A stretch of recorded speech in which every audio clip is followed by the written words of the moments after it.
Hello, hello. Welcome to the CBSN Minnesota Morning Update. I'm Jason DeRusha. Today is the last full day of the Donald Trump administration.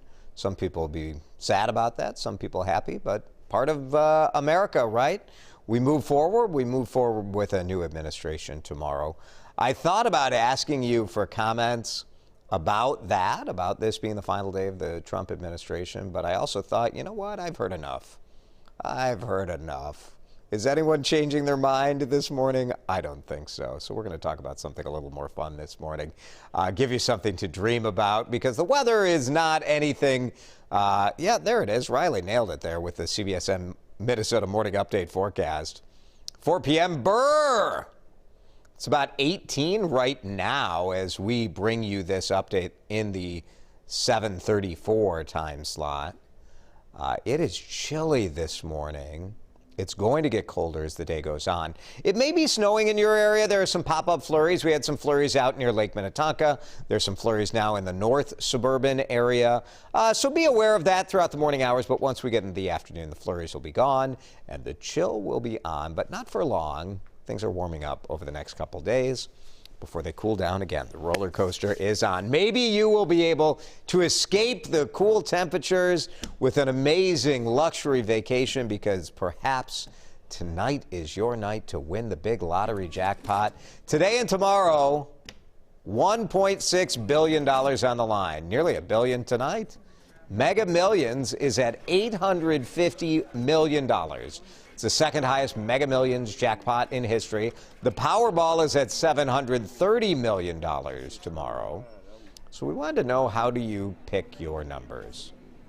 Do you let the machine do it? Do you use like special dates or birthdays or anniversaries? My birthday, as Riley pointed out on the news this morning, is Sunday. And I'm thinking, like, what a great birthday present for me if I could win both the Mega Millions and the Powerball. That'd be great. I would give everyone in our production team, everybody gets $1 million. Yeah.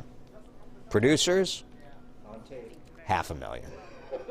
Production crew, oh, I'm sorry, Amber, our producer, is like, what? You get $1 million too.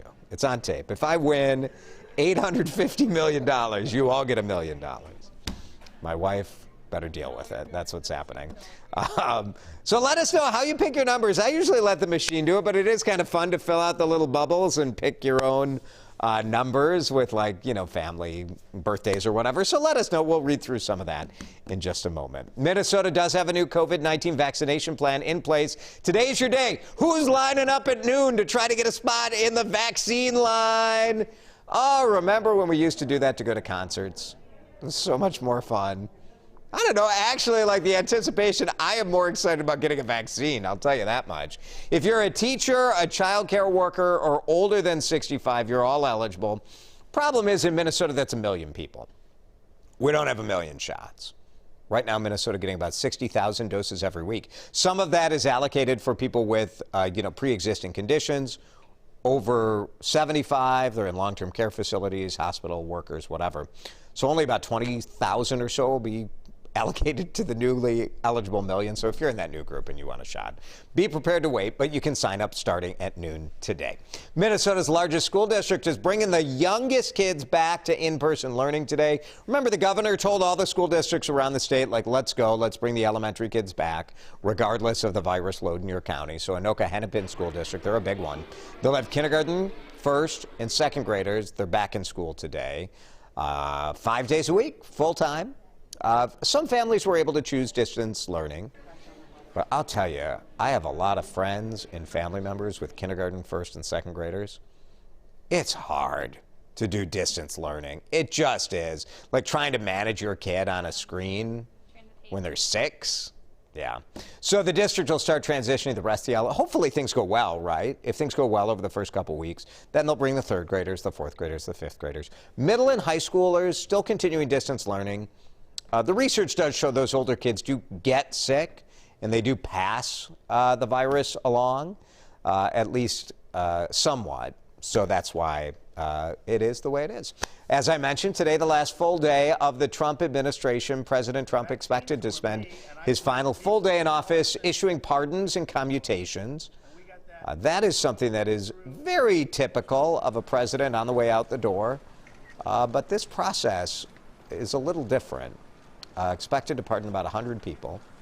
He's not expected to pardon himself, which some were wondering, would he do that, would he not? But because of the Senate impeachment trial, which is looming, I think there's fear among Trump loyalists that if he pardoned himself, a lot of Republicans would say, forget this and vote to convict.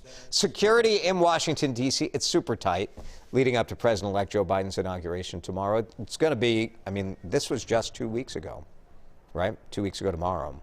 Angry mob storming the Capitol. That's the platform where Joe Biden will stand and take the oath. So, of course, questions about safety tomorrow. Minnesota Senator Amy Klobuchar is on the inaugural planning committee, and here's what she told Norah O'Donnell last night. There was a security scare this morning that led to the Capitol being locked down. What if that happens Wednesday? Take one thing at a time. There's always plans and ways you can change things, but that turned out to be not a real occurrence of any security risk. So look at this image. This is what Joe Biden and Kamala Harris will see tomorrow when they stand on that platform. 200,000 flags have been placed on the National Mall. And part of that is, you know, that's about the number of people that would normally attend an inauguration. But because of coronavirus pandemic and security threats, that will not be happening. The flags are so striking, though. Cool idea. Cool idea. Garth Brooks has been added to the lineup of performers for tomorrow's inauguration. You might have been concerned yesterday if you saw Garth Brooks trending on social media. Garth is fine. Garth is a Republican. And he said, I'm probably going to be the only Republican at the inaugural. He said, this is not a political statement. He's not saying he's on Team Biden or anything. He's saying this is a statement of unity, that he loves this country. Brooks performed during the inaugural celebration of President Obama in 2009. He turned down the chance to play for President Trump in 2017, citing a scheduling conflict, and you can read into that whatever you wish. You can also expect the extra security at the Minnesota State Capitol to be sticking around a little longer. You know, we've seen huge security at the Capitol, huge security. And that's because the FBI said, hey, Minnesota, you might need to watch out because of Boogaloo Boys and other extreme far-right groups that have been detected here in the state, and they have seen threats. No serious issues, though, no credible specific threats. Governor Tim Walz says, look, we're not taking any chances. We're keeping this extra law enforcement at the Capitol through the inauguration tomorrow. This image, I saw it yesterday morning on Twitter and thought, is this photoshopped? Is this real? Look at this. Red car upside down on top of 3 other cars. This is just like in a South Minneapolis driveway. And there were no like visible tire tracks leading up to it. So you're like, what in the heck? This is Tom Taggart's talking to John Lauritsen. It's Tom's house. Apparently this Nissan, the red car, lost control, crashed. They're thinking that that driver was speeding, hit some ice, and it hit a curb and then just flew through the air. No one knows where the driver is. The driver ran for it.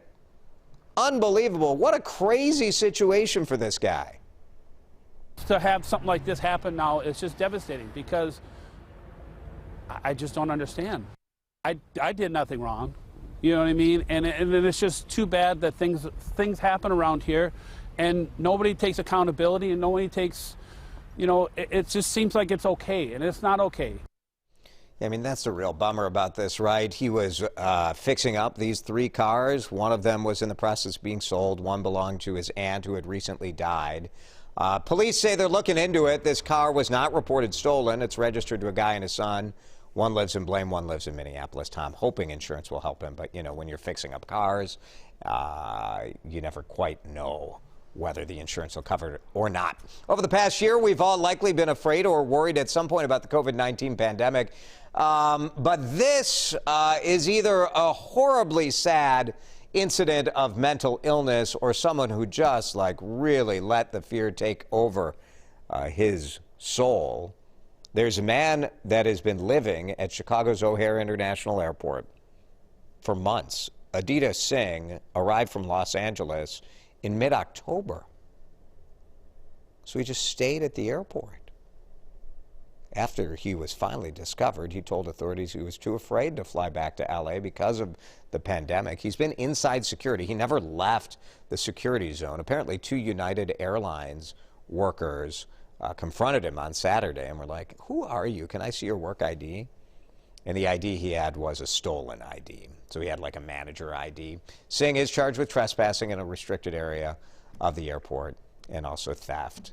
You hear that story, your heart goes out to him. Obviously, you're not, everything's not well with someone who's doing that, right? Luckily, no harm was caused, but wow, 3 months living in the airport. Okay, our talker today is about the lottery. Big drawings tonight, big Mega Millions, $850 million. Powerball tomorrow, $740 million. How do you pick your numbers? Matt Moberg going to manifest them. Honestly, he doesn't know what that means, but he read it in a tweet. So color me compelled. I also, Matt, have seen many people talking about manifesting various things. I think it's just like you visualize it. I don't know. I don't know what the kids are talking about. My young producer says correct. Paul says we do quick picks most of the time. Once in a while, combinations of birthdays in the family, numbers of children and grandchildren. Nothing's worked so far. So Paul's going to hold off on buying that luxury 6-slice toaster. That is how you've hit the jackpot. Paul, I was shopping for a new stove, and I went to look at a stove the other day that cost, I'm like, this is a nice looking stove. I'm like, how much does it cost? $8,000. Like, what? Does it include groceries? Does it do the dishes? Brittany lets it randomize. That's how I do it. Diane says computer might do just as well. Yep, your personal luck, not that great. Annette says, I don't play. I'm not a lucky person. You know what? Self-awareness is valuable, Annette. I like it. Let the computer do it. Judy, if she bought a ticket, she'd pick numbers that are special. What you want to do is make sure, go buy a lottery ticket during a really busy time, go to the counter, and then just start asking questions. How many do I have to fill in? How many Powerballs do I pick? You got a pencil? Anybody got a pencil?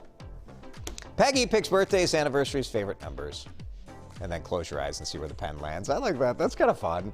Actually, I really like that, Peggy. If you just took because it's like a Scantron thing, right? Remember those when we took the Scantron test? Yeah, and just fill in the bubbles. All right, thanks, Peggy. Thanks, everybody, for watching the morning update from CBSN Minnesota. We are your only local streaming news source, and if I win the Powerball, I'm going to buy it. I'm buying out CBSN Minnesota, and I'm going to run it from my yacht. It's going to be terrific. Have a great day, everyone. Unless I win the Mega Millions, I'll see you tomorrow.